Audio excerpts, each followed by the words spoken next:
Hey, I'm James McDougall. I'm Lexi Grabowski. I'm Briar Knowles. My name is Jessica Malka. I'm Christy Murdoch. It's Alaska Lee. I am Natasha Prasad.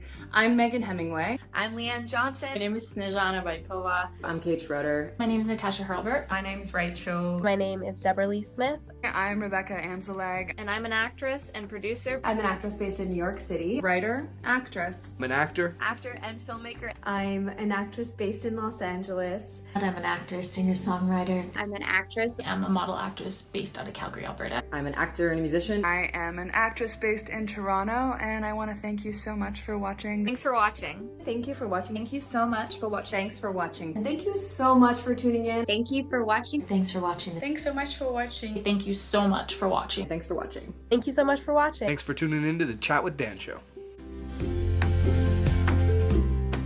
Absolutely. Yeah. Oh, I yeah. definitely feel like there's a purpose. The only time it feels anywhere near that is when you're not telling stories for a long period of time. And then you're like, ugh, like, what am I giving to the world? No one will let me tell a story.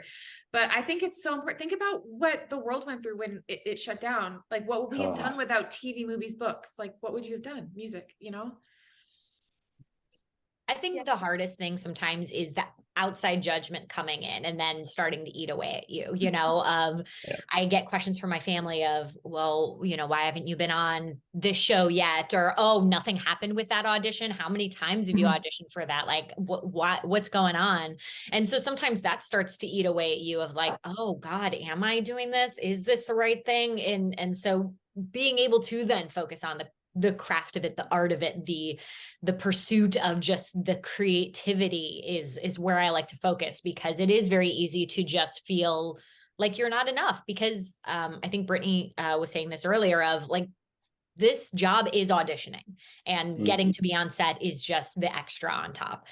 So also allowing myself to be excited about like, hey, when I get to put in a self-tape, like that's my own little mini movie, and I might be the only person who ever sees it, but it got made and it got put into the universe.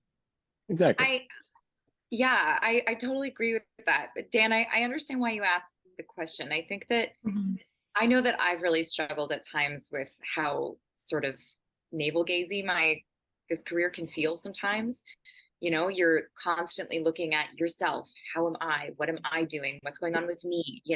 It's easy to let this career path get in the way of your primary relationships, your obligations. It's, a lot of the time we're ghosts to the rest of the world because we're working on an audition late into the night when everybody else is getting together, and, we can't maybe go out as much because we're working. And so I found it really important as an actor, especially in the last couple of years, to make sure that, if I'm not working on projects that feel like I'm contributing to society in some way, then I'm doing other work that makes me feel like I'm contributing in some way.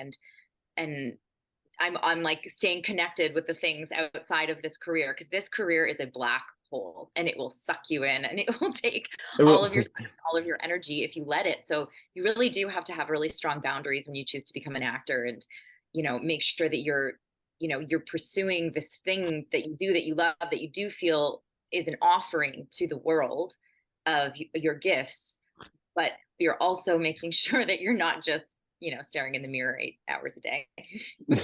That's very But true. building up. Okay. Sorry.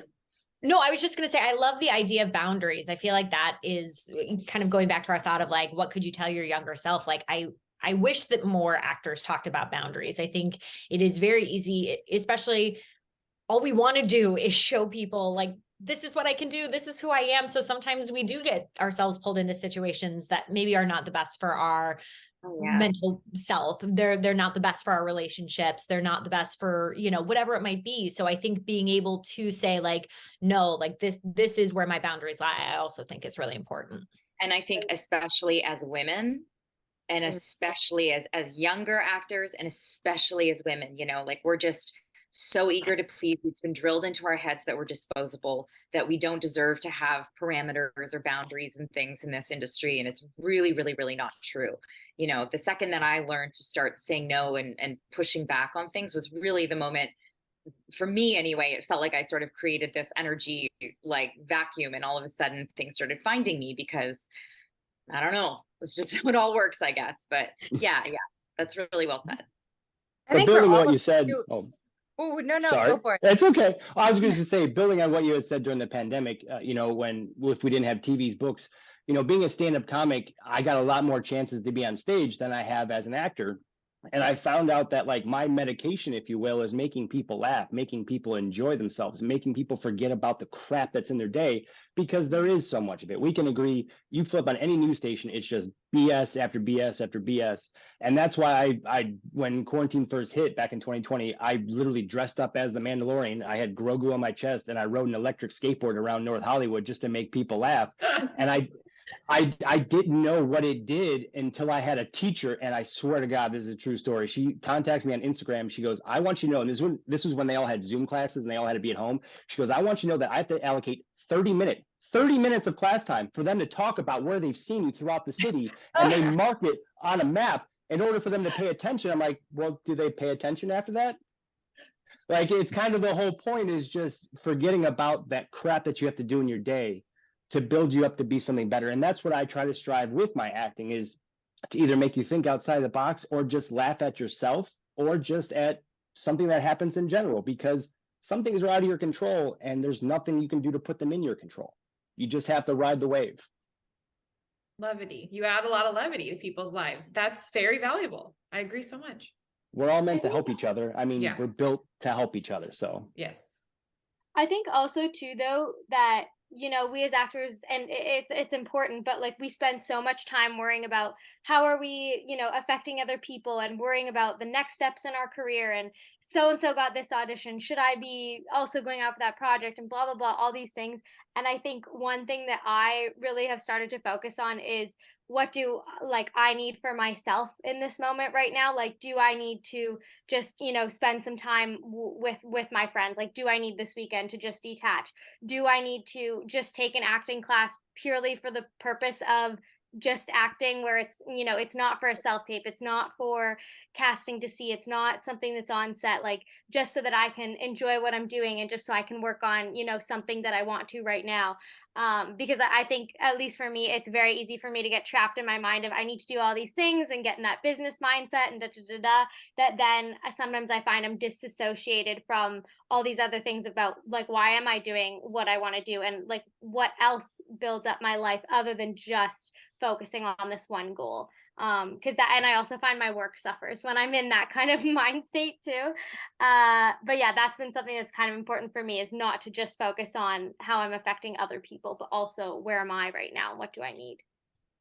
And to piggyback on that, and what Stephanie said too, just both of you, about just like boundaries, like a lot of this is systemic too. Like the way the industry is set up, like everybody from the top down is scrambling, is running, is everything needs to happen right now. We all need to be doing everything right now. We need all these shows. We need all these hours on set. We need all of these storylines like right now. So just wanted to kind of throw that out there, because I mean, it's very important for us to do it on our personal level. And we also we need the higher ups to like help us out and like set us all up for success, so we all can be able to like take a vacation and not worry about our careers being ruined because we're gonna be out of town for 4 days or something, like that's a big part of it too. How dare you? That is something I would have told my younger self, like just go on vacation, or like you were saying, Laura, take up a hobby. You have time to take up a hobby. You will be better if you expand your knowledge of life, I'm really like, there are some trends that I'm seeing right now on the internet and in acting communities that really sort of disturb me with what is being put on actors' shoulders, like this idea of, if you want your self-tapes to stick out and it's supposed to be a war scene in the forest, make sure you go to the forest with a director of photography and shoot your audition like it's this, and like make sure that you have like a dialed costume for like every period and every tone. And I'm like, you know what? They're going to hire a costume designer. And a lot of them don't want that. Someone else's job is going to be to make me. I think that there's this whole idea that like executives don't have any imaginations, and like, let's be honest, sometimes they don't. But at the same time, they can look at you in a black t-shirt and understand that on set you will be a cowboy. Like actors are put upon enough. Yes. I feel like we need to empower ourselves. We all I want us all to get together and be like, so we're not going to do this anymore. Okay. No one's hiring to tape their audition anymore. I think that's very unrealistic and comes off a bit like too needy. And I think it's hard because I think as actors, especially, I know we were talking about our theater training earlier, like we want to be the perfect solution. We want to just say like, you can just plug me in and I'm there and I'm in it. And I think we all are looking for like this magic, like if you just do this one thing, then you're going to book it, you know, and there is no magic rule. Like I've heard some casting directors be like, oh my God, I love it when you don't shoot in front of a blue background. I've done workshops with casting directors that are like, no, I don't want to see anything behind you because I don't want to be distracted. I only want to be in your performance. I think the thing to say is what is just going to be good for you. Just like do you and stop putting yourself as a problem solver for what you don't even know that their problems are.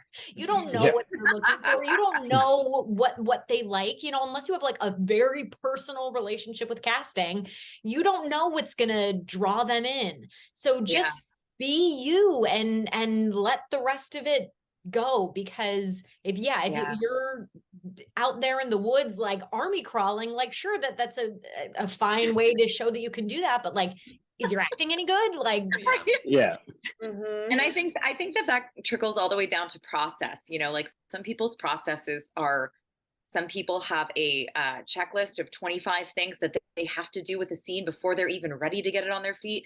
Some people read it twice and they're on their feet and they're kind of half ready to go. And I mean, you know, I think that also, you know, there's so much of a comparison game out there on the internet. The internet's been so wonderful during the pandemic and everything for the amount of education and exposure it brings into our lives. But sometimes I get stressed out because I'm like, oh my God, am I supposed to have a 20 point checklist for everything too? Like actors, it goes back to what so many of your wonderful answers were before about trusting yourself more and trusting, you know, your own instincts and your own intuition about what works for you and what doesn't.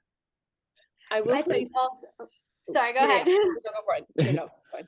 I was just going to say, I think like self-taping also hasn't really like helped in that sense, you know, like now more the ownership is on you to like, you know, okay, get that perfect setup, get that reader. Oh, should I hire a coach to do it as well? And then like, I think also it used to just be, you know, if you would just go in the room, then everybody's kind of on that same playing field, you know, like everyone's getting a couple goes at it. You've all got the same reader, like, okay, you can change what you're going to wear or whatever, but everyone's kind of on that same base level. So I think self-taping, especially for a lot of actors who are like perfectionists and things like that, adds that even like that further element of, you know, kind of making it more difficult to manage. But absolutely. And there's no end in sight. If we just shoot it in the wilderness and add sound effects, there's no end in sight. It can just keep getting more and more complicated and essentially take away from just the process of becoming a character for them. And I feel like more actors get so frustrated by it. They're like, casting wants me to be a costume designer and an editor and a director, blah, blah, blah. And it's like, nobody's asking you to do all those things. You are saying that they want you to do all those things. Casting is just saying, just do a good performance. That's all they're asking you to do. I will say, to the credit of this group, because I think all of us have been in the industry for at least many years doing this. And I think it does take time. I mean, it's kind of like they say, like, learn your process, learn your craft, and then, then let it go and be present, right? It's kind of the same concept of like, you kind of have to go, like, be in the industry for a little bit to understand that there are so many voices, so much noise, so many people trying to sell you this thing that's going to get you to the next step, the next class, the casting director that does this, that, whatever, that it can be very overwhelming. And I feel like for new actors, you're kind of just like trying to stay afloat and just like whatever seems like the best thing in the moment, you're just trying to grab onto because you don't know anything. So I feel like it takes time in the industry actually to like go through that, to then understand like, oh, okay, I can actually just do whatever makes sense for me because I'm confident in myself, because I've been there and I've done that, because I have a clear vision of what I want and who I am. Like, so just to throw that out there, because I think just for actors in general, like we've all been there, so we can all speak on it. But I totally understand like why we've all been through that and why so many actors do respond that way, where they're like, I'm told all these things, what's the right thing? And even casting directors don't know what they want. That's the whole thing too. It's like nobody actually knows, but I feel like it does take time to understand that. So just wanted to throw that out there, because it's hard. It's hard. I almost swore. It's very hard. Yeah. We're all just like doing our best. So yes, just yes to all of this. Yes. Kind of to bring it back to the original question, and also piggybacking on what Stephanie was saying, that the career can feel very me, and people can definitely judge that from the outside. Like, and I did for a while too. I judged very hard, actually, because I was judging myself. I'm like, am I going to do this career that's really like selfish and I'm doing what I want to do and what I love and all these things, and I really struggled with that for several years. And I realized for me that it's one of those, we've probably all heard it, but the quote, don't ask what the world needs, ask what you can give or ask what makes you come alive. And that's what the world needs, is people who've come alive. That was very paraphrasing, but I think I got you. We got you. You guys know what I'm saying. Yeah. That really helped me though a lot, because I did struggle. I thought like maybe I should be doing something more, picking up garbage. I've just spent my life picking up garbage or planting trees or something, right? I mean, there's so many different things that we could do in life. But I really do believe that. I think that the world does need people who have come alive. And like I said before, the compassion thing, I think it helps us. Through the movies and the stories that we tell, we are inspired, we learn, we deepen our understanding of humanity, but also for our own selves. I'm a better person when I'm acting, because I'm a better person doing what I love. Yeah. And if I'm a better person in the world, that's a good thing. So that's what makes me feel okay about it. Well said. Yes, very well said. I like that. I love it. I mean, I will be dropping this mic, but recently I stuck it, so now I can drop it. But, I will just drop it.